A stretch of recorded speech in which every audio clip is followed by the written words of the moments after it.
3439. Do it! Just do it! Now, with Locked In, here's Parker Thune and Grayson Singleton. All right, Grayson. There is a transfer portal entry at the tight end position that finally moves the needle for me. You kind of dropped your voice with that all right there. I know. Did you watch too much of that Atlanta Braves sideline reporter last night? No, so I haven't seen that video. You haven't? No, I've seen it on social media. I haven't had the space to sit down and actually watch it. Watch it during our break. Okay, I'll do that. But no, Grayson, there's all of a sudden there's a tight end that I guess he's not in the transfer portal yet, but that's going to be in the transfer portal. I'm like, all right, we got something here. Might have a tight end one for the Oklahoma Sooners if they're willing to pay the money to go and get him. Because one of the conversations, that's been regular over the last several weeks, one of the conversations that I've had repeatedly with sources close to the program is regarding what Oklahoma's going to do at the tight end position, especially since Devon Mitchell officially left the program and it became clear that, okay, you absolutely have to have somebody, and somebody good, ideally. But one of the conversations that has been recurrent is the conversation about the tight end market as it currently stands and the lack of truly superior options at the position. I actually mentioned it yesterday in talking with one of said sources that, hey, there's not really a Tanner Koziel in the portal this cycle. You remember Tanner Koziel when he was in the portal, the winner from Ball State, 90-plus catches, ended up committing to Wisconsin. But it's the conversation has been, okay, there's nobody quite like a Tanner Koziel type of dude that you think is going to be available at tight end this portal cycle.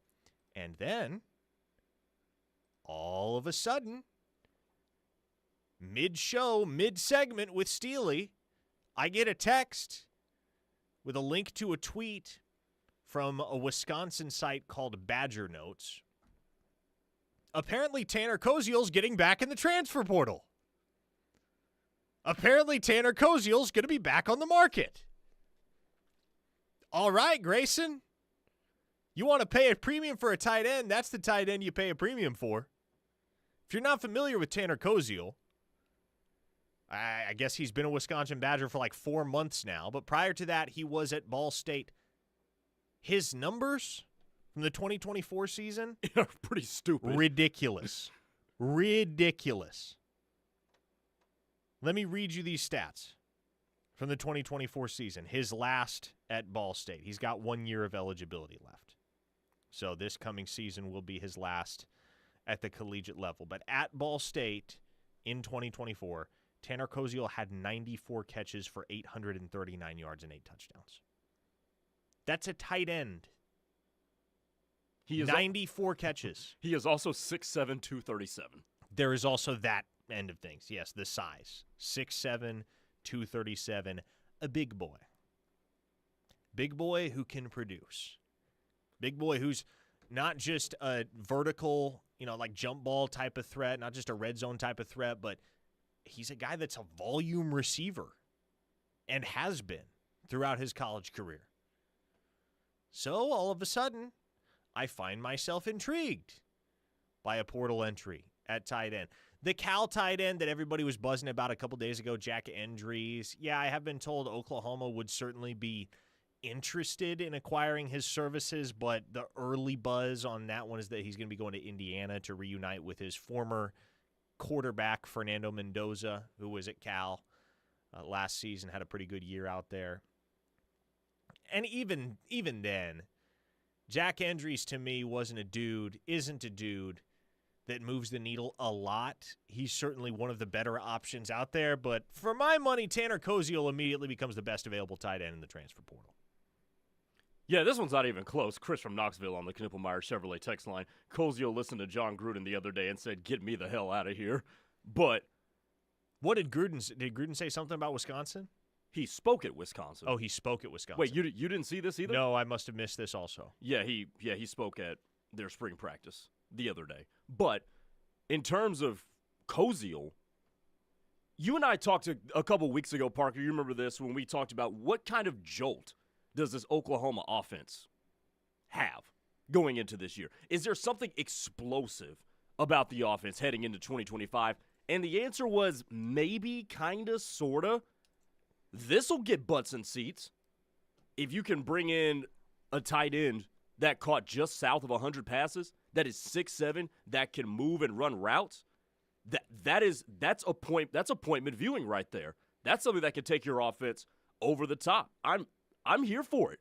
If you want to pony up the cash to get him in, because he won't come cheap, and you'll probably be in a bidding war with everybody else. And that right there is the issue, right?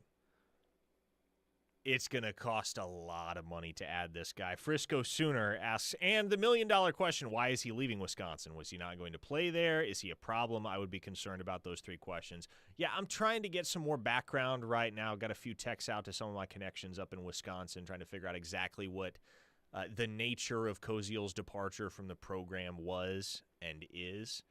But there's no denying he is exceedingly talented at a position where Oklahoma needs a dude, right? Like, because you can go add another average tight end in the portal. You can go add another body, another guy with like 50, 60 career catches at the FBS level.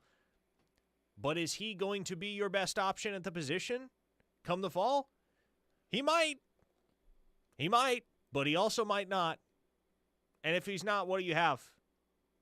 You got 6, well, at that point it would be 7 scholarship bodies in the tight end room, one of whom you hope breaks out, whether that's a Caden Helms or a Carson Kent or Cade McIntyre, whoever it may be.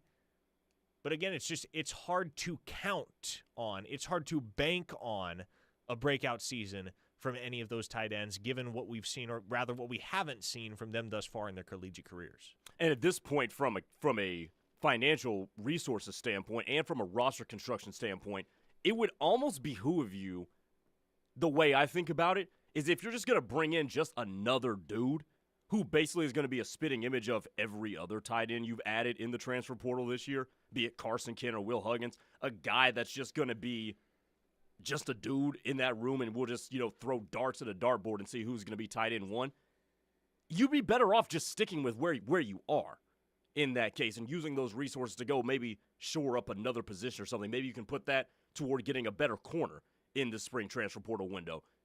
But if you're going to pay a premium to bring in a dude, you absolutely add that 7th tight end, but you already got 6.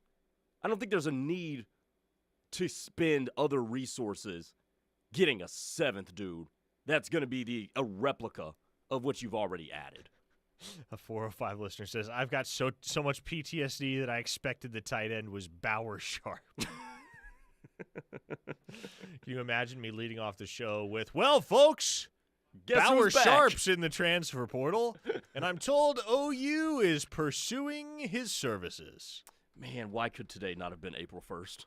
Oh, my goodness. 405-651-3439 is the Knippelmeyer Chevrolet text line. Locked In is brought to you today and every day by Dorsey Jones Buick GMC out in El Reno. Family-owned and operated. Of course, they are purveyors of the uber-reliable Buicks and GMCs.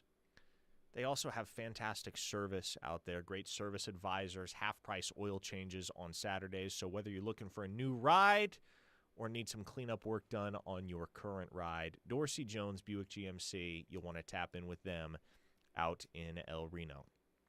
Evan from Blanchard asks, is Koziel exempt from transferring to another Big Ten team even though he never played for one?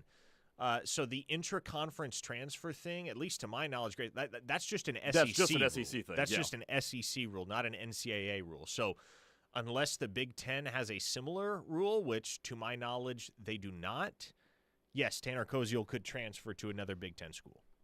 Minnesota Sooner says, let's not act like we would be above Bauer Sharp coming back. Trust me. Fair point.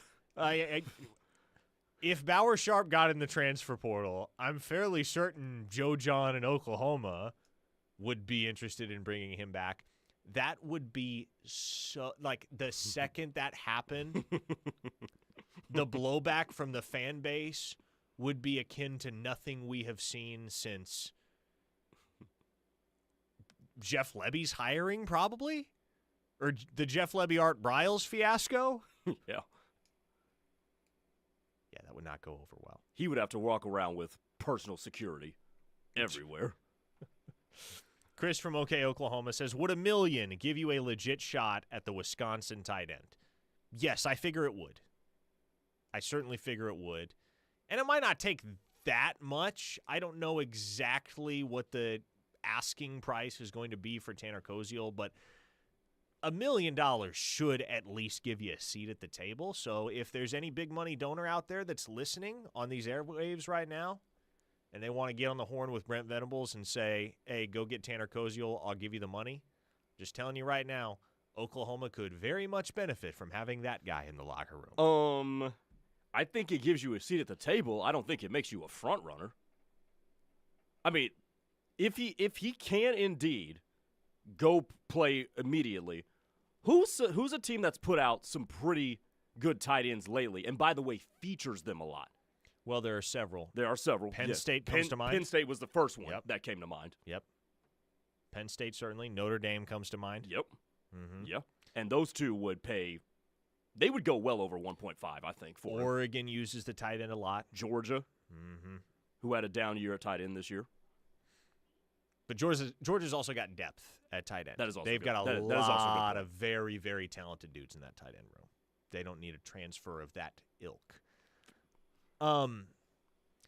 Reformed Homer asks, will the tight end want Nico money?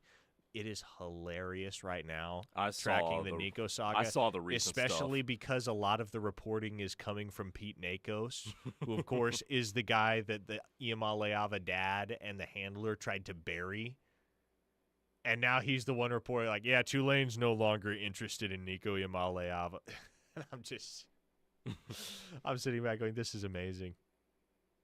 This is absolutely amazing. That's wild. He's going to wind up at, like, Bowling Green. But did you see the other report, though, that if Nico will drop his asking price closer to $1 million, Yep. there are several schools that are willing to pay that money. Yeah, which, no crap. If you can get a guy of that caliber for $1 million, you do it. But, again, if you circle back around to the genesis of this whole saga, it was the fact that Nico's camp thought he was worth more than $2.5 million. At what point, too, and I don't want to transition this conversation to an entire Nico situation, but at what point do you, as a player, when you see your camp is being in over its head, do you just divorce yourself from that, or at least try to, and be like, hey, yo, here, this is what I want, screw my pops and whatever he's saying, which are words that I never thought would come out of my mouth, but, the hell with all that. Just here's what I want. Give me my 1.3, 1.5, and let's get this done. And my parents are just going to have to, deal with it. That takes a lot of chutzpah at 20 years old. That's a fair point. But I think at some point he's going to have to realize that that level of ballsiness might actually be what he needs. Yeah, that would fracture the family dynamic for quite a while. But Has it not already? As it stands right now, he's going to be losing 7 figures plus, unless somebody comes forward and like, yeah, we will pay you in excess of $2 million. I don't care how much and I love my family dearly. If they start costing me 7 figures because I listen to their bad advice, that would probably fracture something already. Chris from Knoxville says, please, Kennesaw State, do the funniest thing ever. Oh, Conference Alsaw says Koziol's NIL money is $640K. $1 million would do the deal for sure. $640K. Wow, that's lower than I would have expected. Yeah, I don't know if that number's legit or what, but okay, yeah. So if you don't got to spend 7 figures. If you can, let's say 800. Let's say you can throw 800 down for Tanner Koziol. That, it would seem, certainly gets you a seat at the table and a chance to close the deal. There's a 405 listener that asked, how much was Devon Mitchell making? Devon Mitchell was making a lot of money. Devon Mitchell, to the best of my knowledge, and I make it a point not to say exact numbers, so I won't here, but like it was well in excess of $500,000. And so Okay, so pause right there. correct. Yes. If you know that, You don't think somebody like a Tanner Koziel in his camp can probably dig that up. And they're going to say, I caught 95 balls last year and 9 touchdowns. You were paying this dude who never stepped on the field this amount of money. My value to you clearly is worth a hell of a lot more than that. You see where I'm going here. Exactly. I do. And I also am cognizant of the reality that all of that space on the payroll just opened up when Devon Mitchell walked out the door a week and a half ago. So that is true. If you're committing more money to the tight end position, it won't be substantially more. That's if true. you go and grab a guy like Tanner Koziel. Right. DT in the 918 says, I'm still $799,999 short. You and me both. Evan from Blanchard said he spent it all on food. You guys are vicious, man. Y'all are awful. Brian and Bixby says if Nico had been represented by a lawyer, that lawyer would be sued for malpractice. Yep. Yeah. This is why the entire – and I've been saying this for well over a year. The entire handler culture, the entire concept of hiring someone who is not qualified to be handling – your NIL dealings and is not from your immediate family is so asinine. Completely asinine. Get a lawyer, get an actual agent, or just keep it all in the family. And, to that point, I was listening to, whose podcast? Bomani Jones' podcast, and he brought this point up.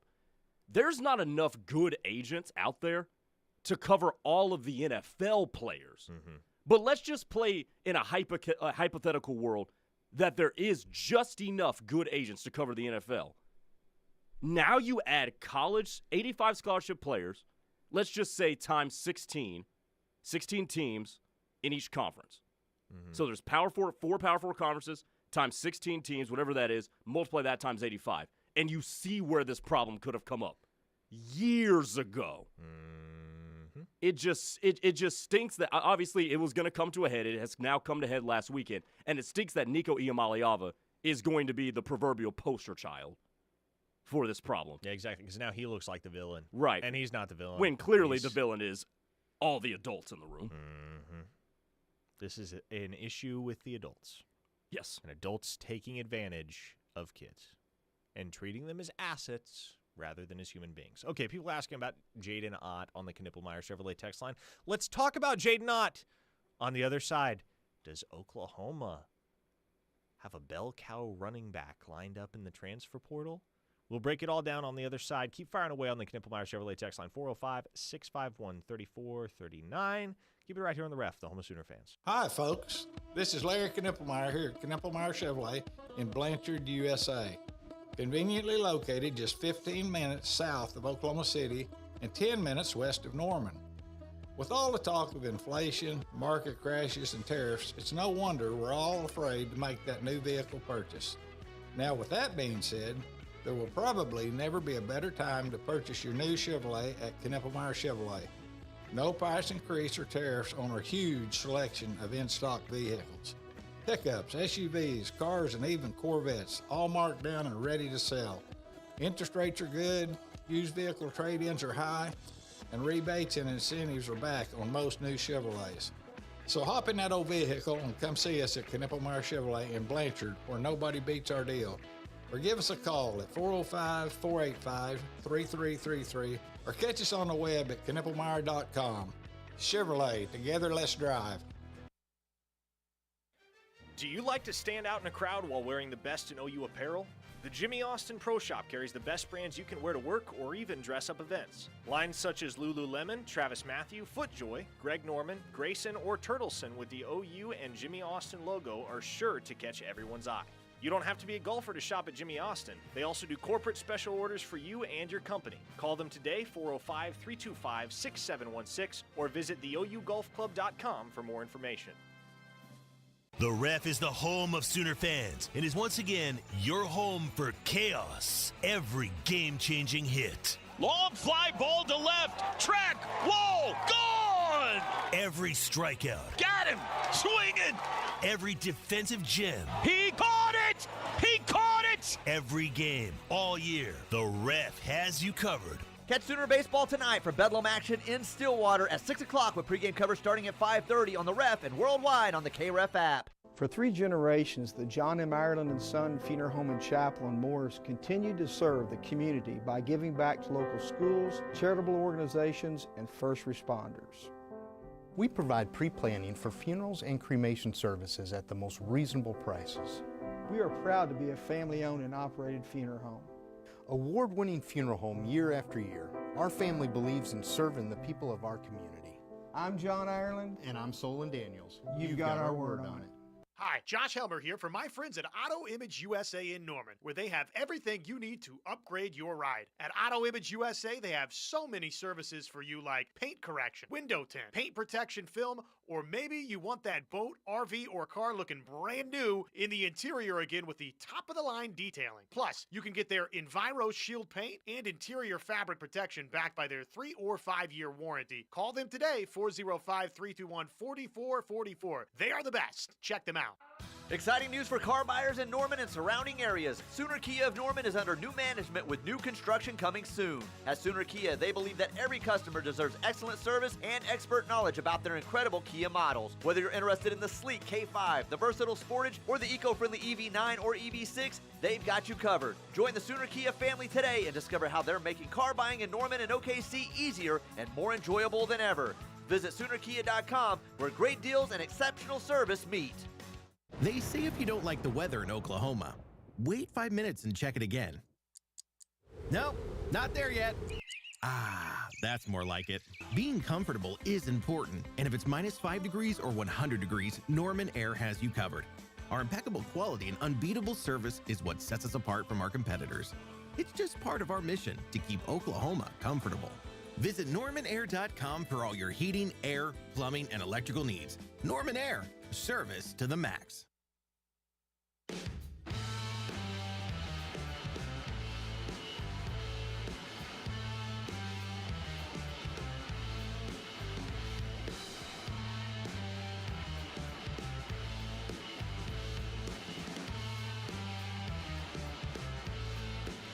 It is locked in here on the Ref, the home of Sooner fans. Parker Thune alongside Grayson Singleton.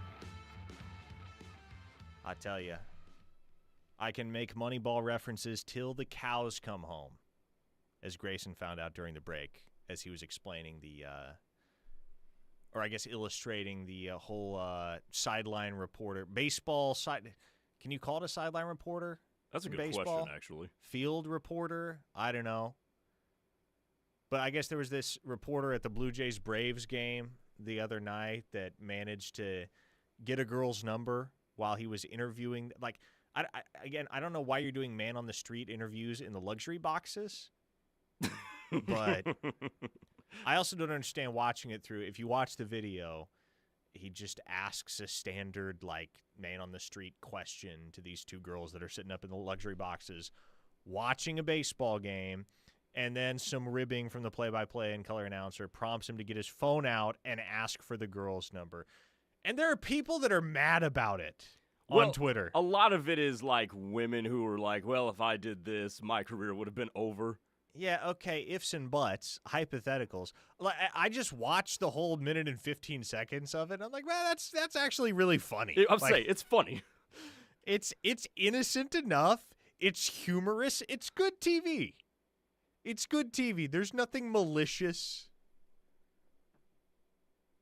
But that's neither here nor there.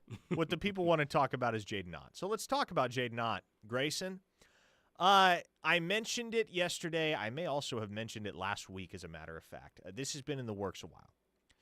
But I said yesterday on these very airwaves, Oklahoma is going to be in the market for a portal running back, and they have one in mind. Who's not in the transfer portal yet, but he will be. And when he does get in the portal, you can probably expect very quickly that there's going to be a lot of reporting that comes out that points to OU as the likely destination. What happens last night? Jaden Ott gets in the transfer portal within minutes. The word from all across the board is Oklahoma, Oklahoma, Oklahoma. OU's the school to watch here. And they are for Jaden Ott. A scholarship spot is now open at running back after Sam Franklin hit the transfer portal earlier this afternoon, which needed to happen because Sam Franklin was likely not going to see the field at all for Oklahoma in 2025. That was the most predictable portal departure imaginable. And so he is now gone. A spot on the roster is open for Jaden Ott, provided Oklahoma can close the deal without any hiccups. Grayson, this has the opportunity to be an extremely high-impact addition for Oklahoma because, as we discussed yesterday, there's talent in Oklahoma's running back room. There's depth in Oklahoma's running back room.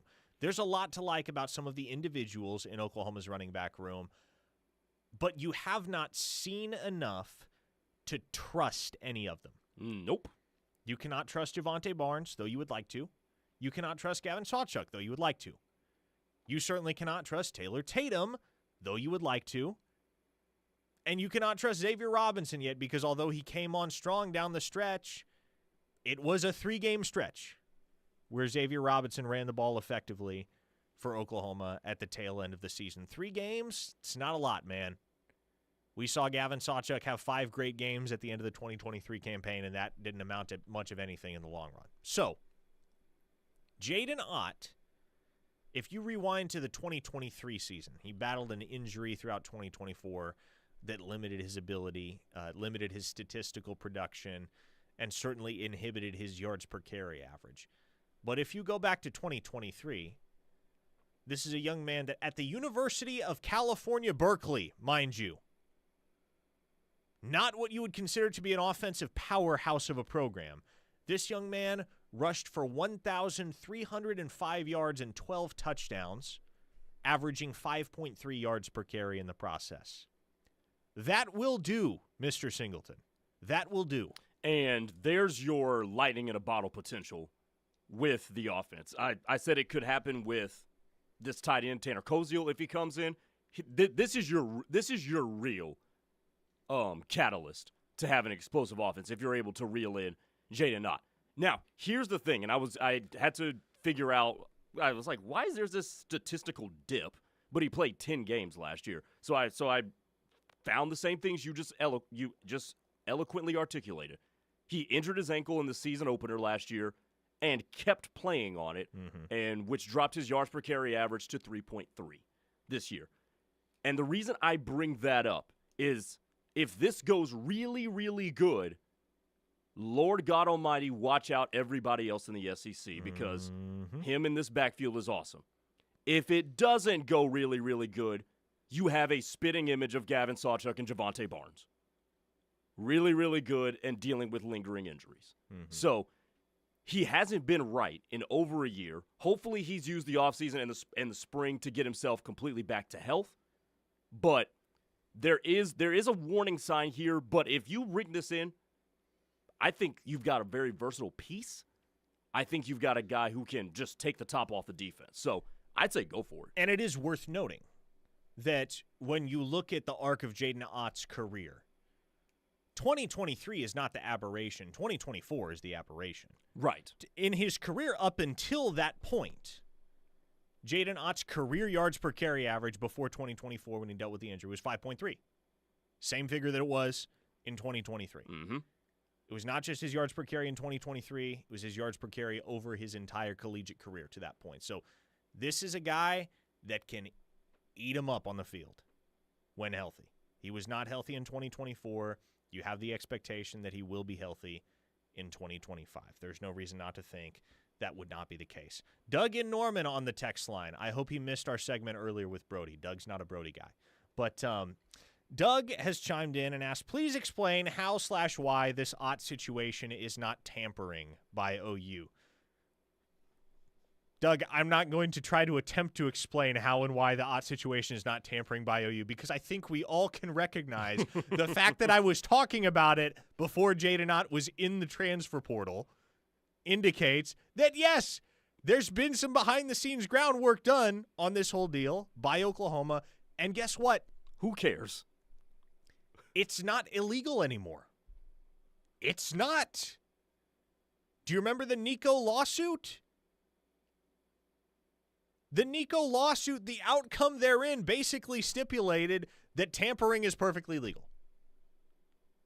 And that you can communicate. There are ways of communicating with a player and his circle and his representation, whether he's on a roster somewhere or not, that circumvent whatever rules, whatever Barney Fife rules that the NCAA still has with regard to tampering.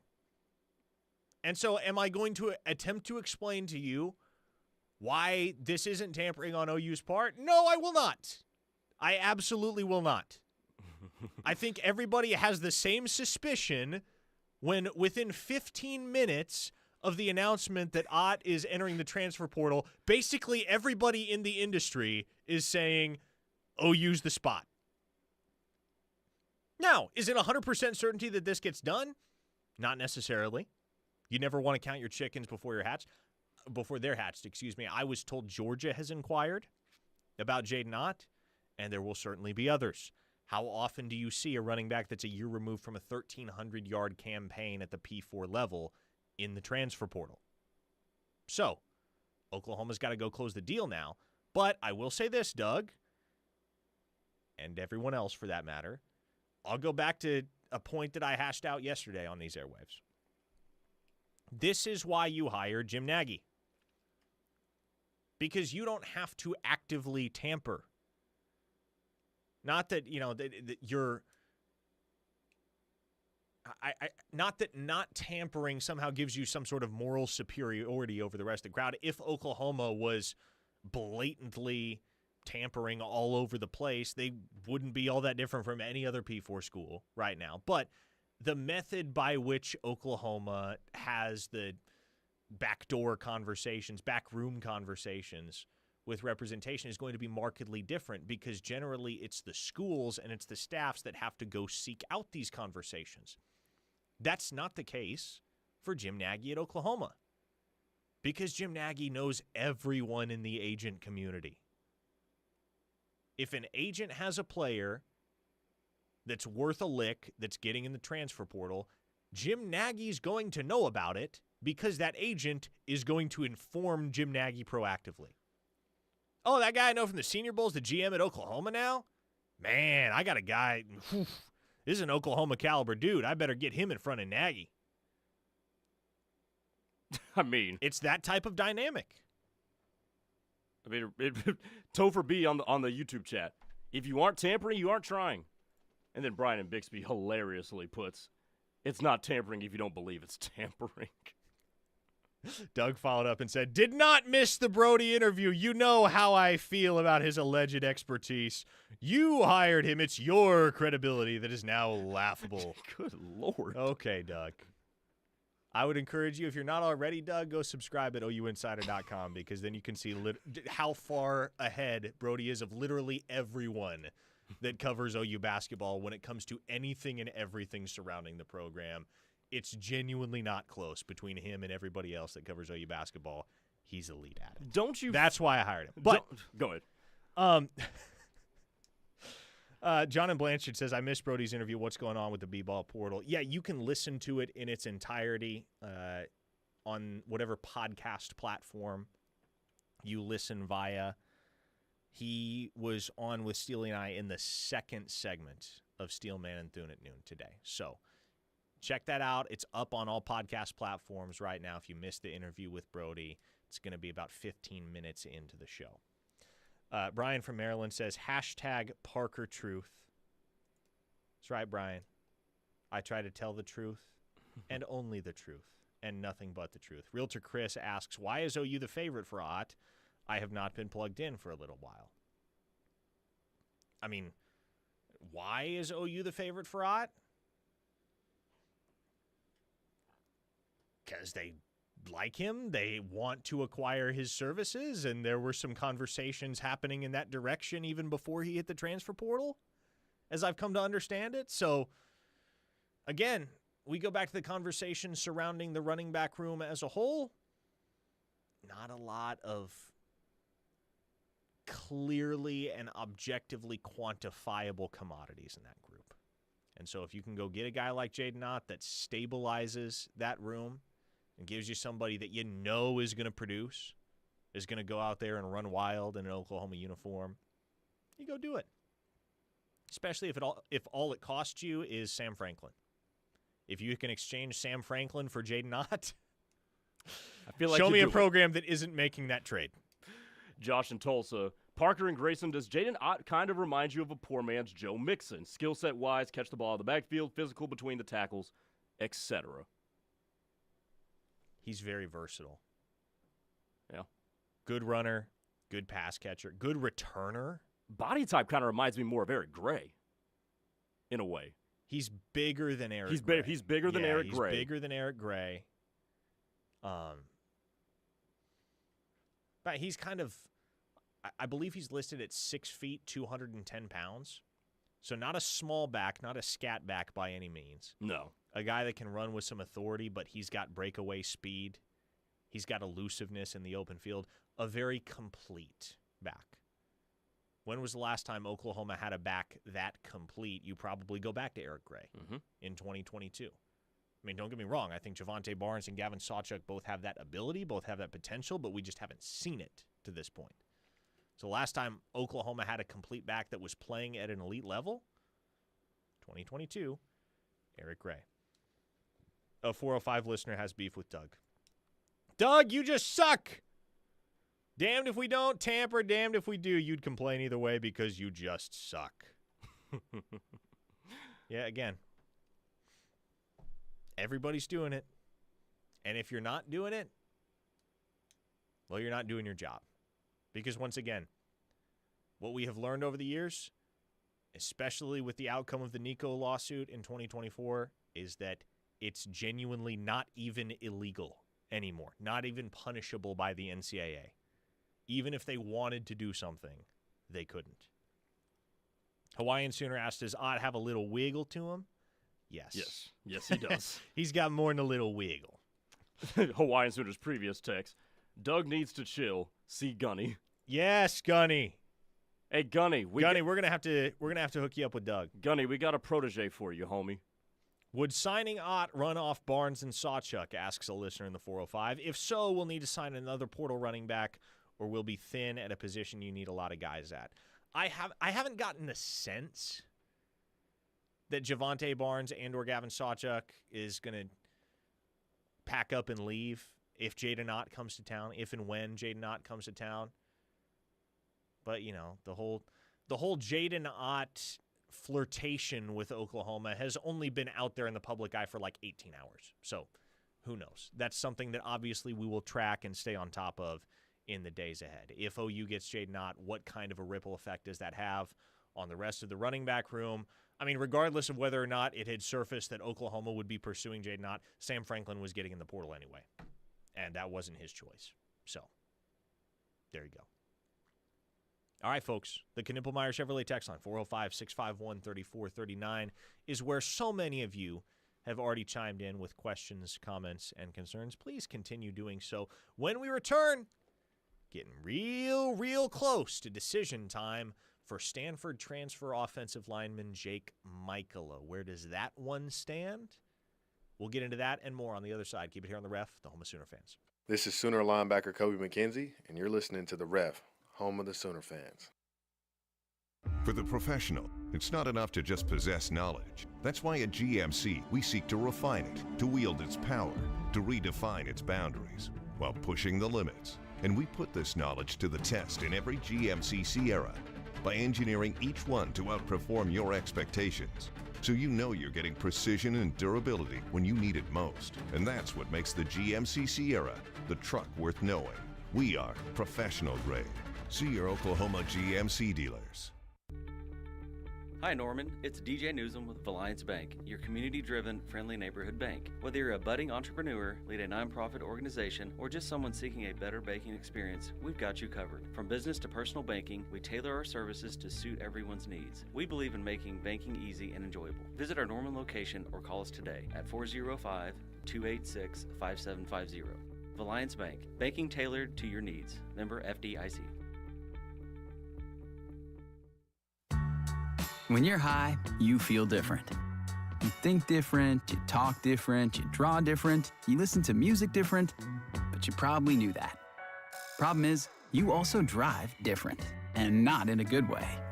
That's why driving high is illegal everywhere. So if you're high, just don't drive. Make a plan to get a sober ride.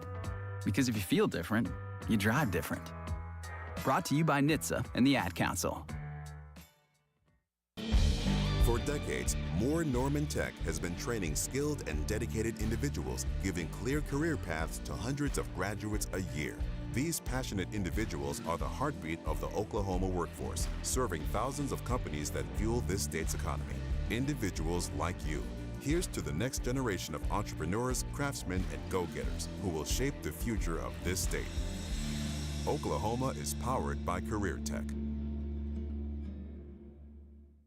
Are you looking for a luxury apartment for rent in Norman? The Falls at Brookhaven offers stunning 2- and 3-bedroom spacious floor plans with large walk-in closets, washer and dryer hookup, and a fabulous kitchen in a well-maintained, calm environment. From plush carpet to sleek stainless steel appliances to a pool, 24-hour fitness, and 2 dog parks, the Falls at Brookhaven has it all. Call our locally owned and operated community at 405-701-8233 or go online to thefallsatbrookhaven.com for a free tour and see what living in luxury is like.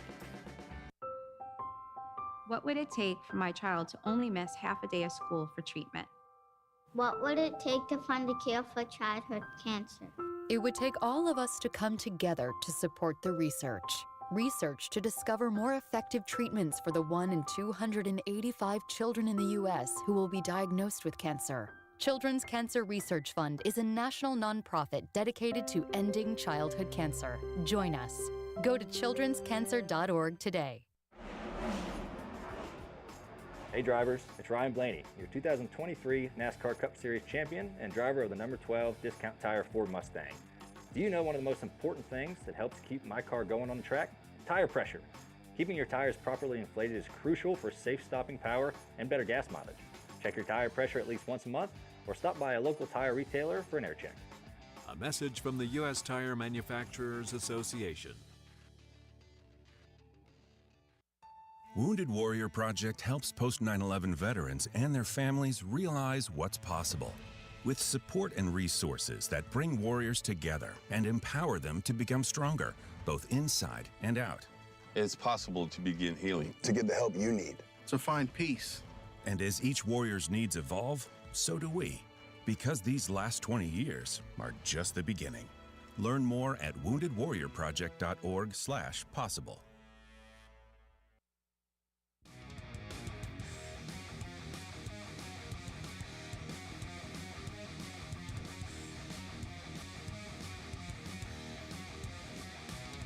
Grill boy Travis Davidson has connected with us via the Knippelmeyer Chevrolet text line to say Jim Nagy has multiple former tweets about Jaden Ott. He was pumping up his film even though he wasn't playing in the Senior Bowl. That's no mistake. He and his agent have got to be tight. Yeah, you would think so.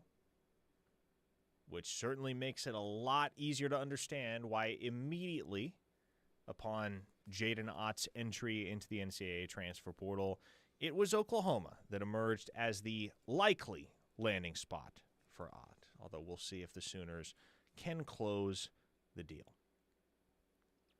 Grayson, as we sit here with 11 minutes left on our airtime here on this fine Tuesday afternoon, we are closing in on a decision from Jake Michaela, the Stanford transfer offensive lineman. And I would venture to guess that by the time we come on air again tomorrow, we will know where Jake Michaela is headed. I like Oklahoma right now. I like where Oklahoma stands. And assuming there aren't any 11th hour twists and turns here, assuming there's no late chicanery, it looks like Oklahoma's going to pick up Jake Michaela's pledge. This is a process that sources on the Oklahoma side have felt good about for about the last week or so. Coming out of his visit, which was 12 days ago now, they were confident, felt like, all right, we put our best foot forward. It's going to be hard to top this for the kid. We'll see what happens. He took subsequent visits to Syracuse, UCLA, and North Carolina. And so we will see where things land for Michaela. But for right now, I think Oklahoma is best positioned to be able to secure his commitment.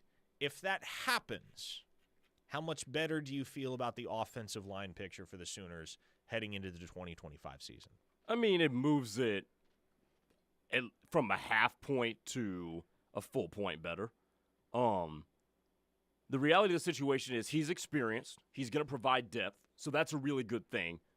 He's a little bit undersized weight-wise, I think, for the SEC. So I think you're going to have to add a little bit more weight to him.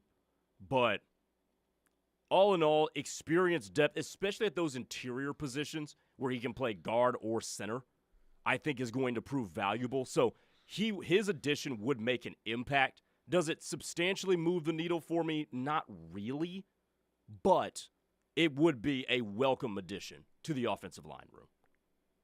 I will say, if you're going to play center, you don't necessarily have to be a fat boy, you know? No. If Jake Michael, and he's listed at 295 pounds, right? Oh, really? That's a little bit high. That's higher than the last thing I saw, so I'll retract that. Yeah, you would imagine Jerry Schmidt puts 5 to 10 on him. He's probably playing north of 300. At 6'5", I mean, that's a sizable dude.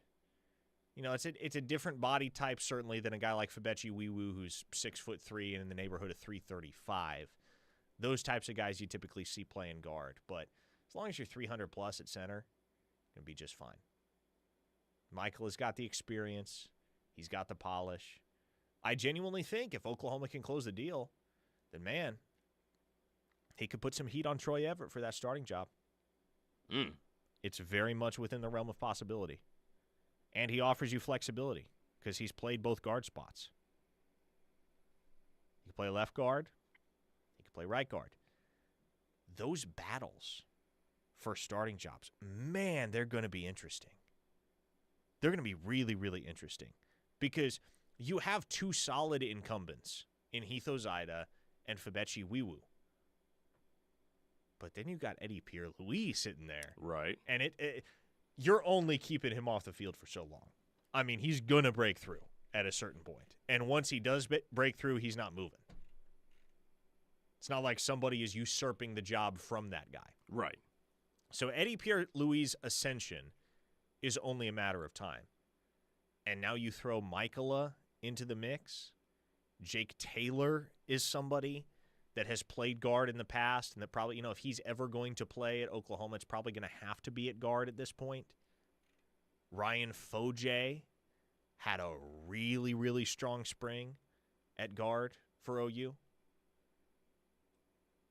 And there are others. I mean, those are certainly the top guys in the mix. But the point, I think you probably have at least 5, maybe 6 guys that you feel like you could confidently trot out there as your starting guards. I don't know if you have the same degree of confidence in all of those guys, but I certainly don't feel like if it came down to throwing Ryan Foje out as a starting guard, I don't think Ryan Foje would be in over his head. And so there's going to be some really intriguing competition for those guard spots. It feels like right now, the only guys that are genuinely locked into starting spots, well, shoot, it might be one guy on the list at this point, and that's Jacob Sexton at left tackle. Because if Michaela does come to town and he can push Troy Everett for that starting center job, I think Everett was probably the only other guy that going into spring you would have regarded as a mortal lock to start. Definitely. But now, like, who knows? What if you just recruited over him? What if it becomes clear that when Michaela shows up, he's a superior option? It's a deep group. It's a very deep group. And I think that's hard for a lot of people to wrap their heads around because there's still definitely a stigma going back to last season. Of course. Because the offensive line was so problematic and so banged up and by midseason so shallow that you were just searching for answers anyway, anyhow. But it is really, really interesting now to take a look at where this room is at and consider how far it has come in a competitive depth sense since last season. In a mere 4 months. There's been a lot of transformation up front for that group. They hit the transfer portal well, and the dudes that we were waiting for them to get in, Michael Fasusi and Ryan Foje, came in and wowed everybody. I think that's what's given the excitement and the extra depth that we didn't really see last year. That's what's provided that spark. 4-star Shark adds Daniel Akinkumi looks good, but is a year away. Yeah, I agree with you. That's one guy I neglected to mention at that guard spot. I think Daniel Akinkumi's got a really bright future. I agree. I still think he is a year away. Who's graduating after this year? Who's moving on? Fabecci's done. Troy Everett's done. If you get Michaela, he could come back. Obviously, Ozaida and EPL are still going to be around. Akinkumi will still be around. Foje will still be around. Man, it's exciting to think about, and not only where that offensive line group is right now heading into 2025, but where they're probably going to be heading into 2026. Because not only are they talented, but, man, they're young. They're really young. You'll lose some experienced upperclassmen, some experienced seniors, some really talented seniors at that, and guys like Sexton and Weewoo and Derek Simmons. But if you project ahead to 2026 and try and peg what Oklahoma's starting offensive line is going to be, I mean, it could look something like this. Michael Fasusi at left tackle, Isaiah Autry-Dent at right tackle, Eddie Pierre-Louis at left guard, Ryan Foje at right guard, and let's say, I don't know, who's the center at that point? Josh Isosa? Owen Hollenbeck. Michaela. It could be Michaela because he's got 2 years. That's right. So, man, that has the potential to be a really, really stout offensive front in 26 and beyond for Bill Bedenbaugh. 580 listeners says Sexton and Taylor are gone after this year, I believe. Jacob Sexton graduates. Jake Taylor does not. He has 2 years left. He redshirted. Jacob Sexton never did. So, Jake Taylor is around for 2 more years, potentially. Josh in Tulsa asks, what happened to Jake Taylor? Haven't heard anyone mention him this spring. Where does he fit in? He dead? No, he is not dead. Still around. Obviously, he dealt with a litany of injuries last season. He was somebody that he broke camp, or I guess would have broken camp. I can't recall if he played game 1 or not, but he would have been Oklahoma's starting right tackle last year, if healthy. Would have been their guy at right tackle. It didn't work out that way.